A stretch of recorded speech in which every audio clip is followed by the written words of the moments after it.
नमस्कार दोस्तों, आप देख रहे हैं हमारा चैनल लेन देन न्यूज और मैं हूं आपका दोस्त दिनेश महेश्वरी।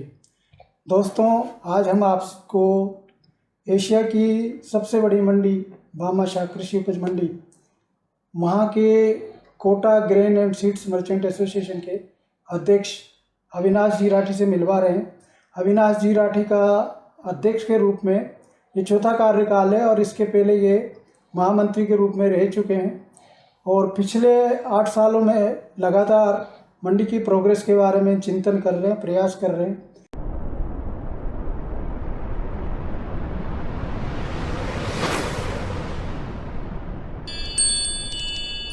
तो अविनाश जी नमस्कार, हमारे चैनल में आपका स्वागत है जी। अविनाश जी, क्या आपकी प्राथमिकताएं हैं जिनको लेकर के आप प्रयास कर रहे हैं? देखिए, हम लोग पिछले कई वर्षों से एक बात बोलते हैं कि भामाशाह मंडी एशिया की सबसे बड़ी मंडी है। बिल्कुल। इस कथन को चरितार्थ करने के लिए इसमें जब 26 साल पहले मंडी नई धान मंडी से यहाँ शिफ्ट हुई थी तो लगा था कि ये बहुत बड़ा एरिया है, पर विगत वर्षों में ये मंडी बहुत छोटी पड़ने लगी। तो इसके पास में इसकी सटी हुई एक ज़मीन है वन विभाग की, और भौगोलिक स्थिति ऐसी है कि उसके एक तरफ तो 4 लेन है और उसके साइड में एक रेलवे ट्रैक निकल रहा है, कोटा बॉम्बे वाला जो मेन दिल्ली बॉम्बे वाला जो 4 लेन है और रेलवे ट्रैक है। तो उस ज़मीन को देख के एक ड्रीम क्रिएट हुआ, एक सपना आया कि हम इस ज़मीन को अगर इस मंडी के साथ जोड़ सकें और उस जगह में हम जो है कि कुछ इस तरह का डेवलपमेंट करें कि रेलवे ट्रैक भी उसके अंदर रहे और किसानों के लिए वहाँ पर करीब 5-6 लाख बोरी के शेड भी बने, इवन इसमें इंडस्ट्रियल प्लॉट्स भी डेवलप हों और वहाँ पर प्रोसेसिंग यूनिट्स के साथ में हेलीपैड वगैरह भी बने। इस तरह की सुविधाएं हो कि सीधी मंडी 4 लेन से जुड़े और रेलवे माल गोदाम भी अंदर हो। तो इस ड्रीम के साथ आज से करीब 5-6 साल पहले इसकी शुरुआत हुई। कृषि उपज मंडी समिति में जब कृषि मंत्री प्रभुलाल सैनी थे और यहाँ के सांसद बिरला जी थे, तब इस बात को रखा गया और उस बात को मूवमेंट किया गया। कृषि विपणन बोर्ड की तरफ से वन विभाग को एक एप्लीकेशन गई। उस एप्लीकेशन की स्थिति ये है आज कि लगभग उसका 90% प्रोग्राम पूरा हो चुका है और लैंड फॉर लैंड जंगलात को अलॉट कर दी गई है। कृषि उपज मंडी समिति को ये ज़मीन हैंडओवर करने की स्थिति में आ चुकी है और इसके लिए डिमांड नोट भी बहुत जल्दी वन विभाग के द्वारा जारी किया जाएगा कृषि विपणन बोर्ड को। इस मामले में स्टेट गवर्नमेंट से भी बात हो गई, जो अभी वहाँ के जो तत्कालिक मंत्री हैं वर्तमान में कृषि मंत्री, वो आए थे मुरलीलाल जी मीणा, उनसे भी डिस्कशन हुआ और वो बिल्कुल उसके लिए तैयार हैं। और लोकसभा स्पीकर होने से डेफिनेटली जो सेंट्रल के लेवल की जो वर्किंग है वो फॉरेस्ट का मामला जैसे पूरा, हाँ, वो बिरला जी उसको बहुत अच्छे से देख रहे हैं। तो मैं मानता हूँ कि ये ज़मीन जो लगभग 74 हेक्टर है, यानी कि लगभग आप ये मान के चलें कि 450 बीघा इसमें जब एड ऑन होगी तो ये एशिया की नहीं, ये विश्व की सबसे बड़ी मंडी होगी। अभी 125 एकड़ में तो अभी बनी हुई है, 125 एकड़ में, और उसमें ये चीज़ और ऐड ऑन हो जाएगी। तो आप ये मान के चलें कि हम इसमें वो सब कुछ सोच सकते हैं, वो सब कुछ कर सकते हैं जो एक स्मार्ट कृषि विपणन की जगह पे होना चाहिए। मतलब इसको स्मार्ट कृषि उपज मंडी बनाया जाए। बिल्कुल।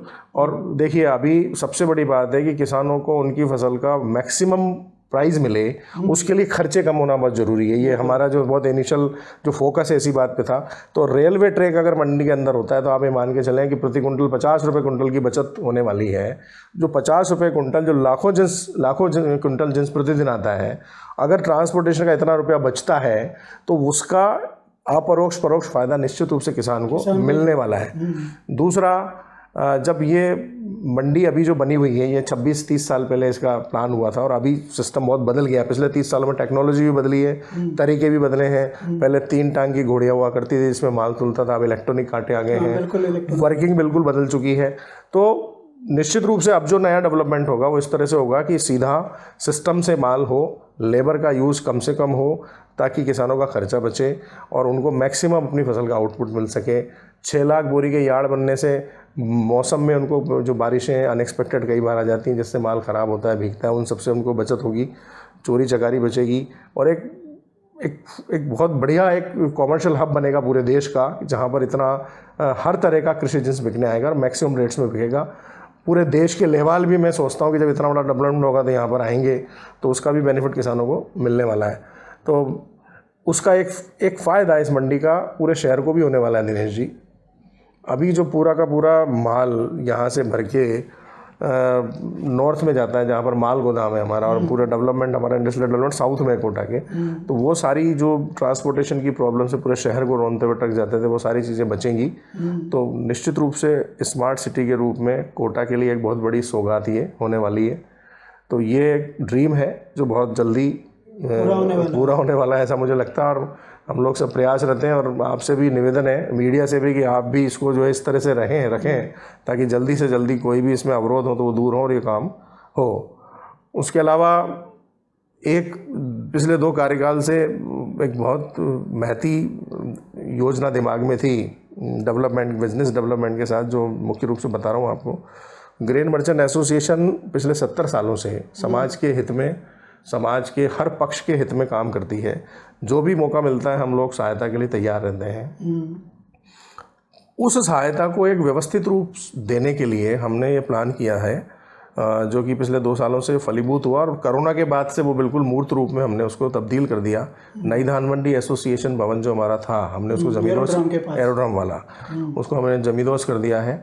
और वहाँ पर G+3 का एक बहुत शानदार हॉस्पिटल हम बना रहे हैं। बहुत अच्छी बात। सेठ भामाशाह चिकित्सा केंद्र के नाम से वो रहेगा, ऐसा जो हम लोगों ने प्लान किया है, जिसमें सभी तरह की जांचें होंगी और उसमें सबका इलाज हो सके। आज 25,000 किसान प्रतिदिन यहाँ पर आते हैं, 5,000 हम्माल यहाँ रहते हैं, मुनीम रहते हैं, उनको चिकित्सा सुविधाएं कोविड में हमने देखा, कोरोना के टाइम पे लोगों को बड़ी तकलीफें हुई, कुछ भी नहीं मिला। तो वहीं से एक प्रेरणा मिली और हम सब ने मिल के तय किया कि एक हॉस्पिटल का निर्माण उस लेवल पर किया जाए। और वहाँ पर आप ये मान के चलें कि कॉस्ट टू कॉस्ट, कीमत की कीमत पर वो वहाँ पर काम हो, उनसे कोई मुनाफा नहीं लिया जाए, जो वहाँ का खर्चा बस वो वहाँ से निकलता रहे, उसके अलावा नो प्रॉफिट। बिल्कुल इस तरीके इसका संचालन मंडी ग्रेन मर्चेंट एसोसिएशन करेगा।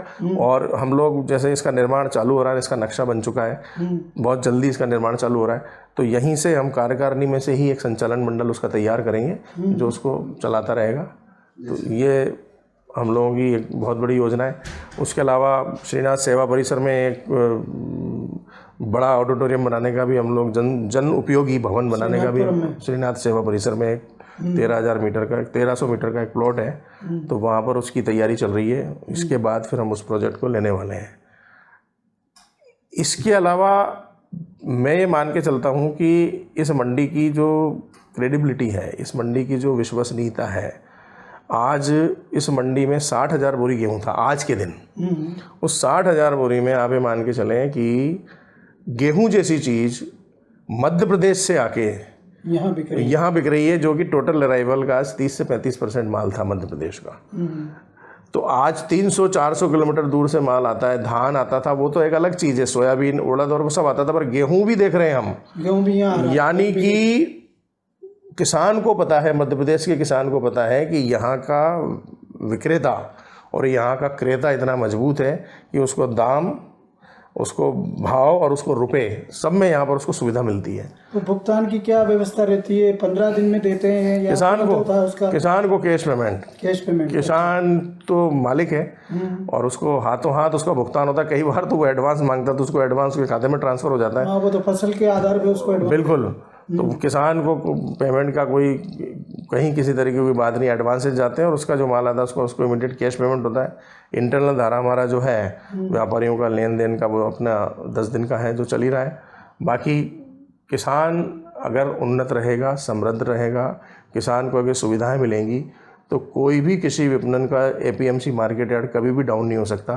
तो हमारी कोशिश ये है कि इसको वाकई में ये विश्व की सबसे बढ़िया मंडी और सबसे बड़ी मंडी बने, उसको चरितार्थ करने में लगी हुई है हमारी कार्यकारिणी। और हम ये प्रयास कर रहे हैं कि वाकई में बने, हर एंगल पे बने, एरिया से बने, टैक्स कलेक्शन में बने, रेवेन्यू कलेक्शन जो मैक्सिमम हो वो बने, नंबर 1 का काम हो, किसान को कहीं कोई असुविधा ना हो, किसी किसान का पैसा ना डूबे और मैक्सिमम अराइवल्स सभी कृषि जिनसों की यहाँ पर रहे पूरे साल, वर्ष पर्यंत।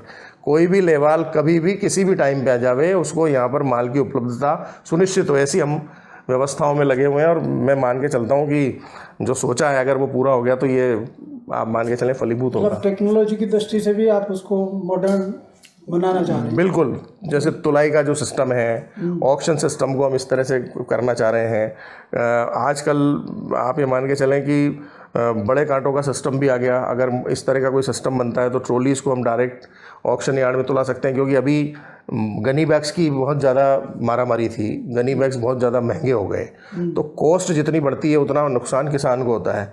तो हो सकता है कि आने वाले समय में बिना बैग के, बिना बारदाने की वर्किंग हो, ओपन कंटेनर में माल भर के जाए, तो हम उन सारी संभावनाओं को दिमाग में रखते हुए वर्किंग करेंगे कि जैसी भी ज़रूरत पड़े, मतलब एक फ्लेक्सिबल होके, लचीलापन बहुत ज़रूरी है व्यापार में, उस लचीलेपन के साथ वर्किंग करेंगे कि कभी भी ज़रूरत हो तो उन संभावनाओं को टटोल के और उसमें हम उसको एप्लीकेबल कर सकें ताकि सबका फ़ायदा हो।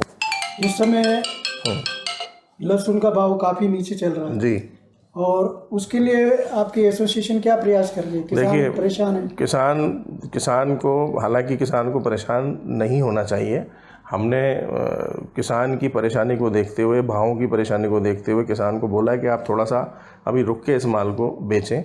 किसान को इसलिए असुविधा नहीं हो रही है क्योंकि उसको बाकी कृषि जिनसों में बहुत अच्छा पैसा मिला है इस बार ईश्वर की दया से। गेहूं में भी 500 रुपये प्लस है, सरसों में देख लीजिए, धनिया में देख लीजिए, सब में डबल है। बहुत अच्छा उसको रिटर्न मिला है और बहुत कृपा रही है ईश्वर की।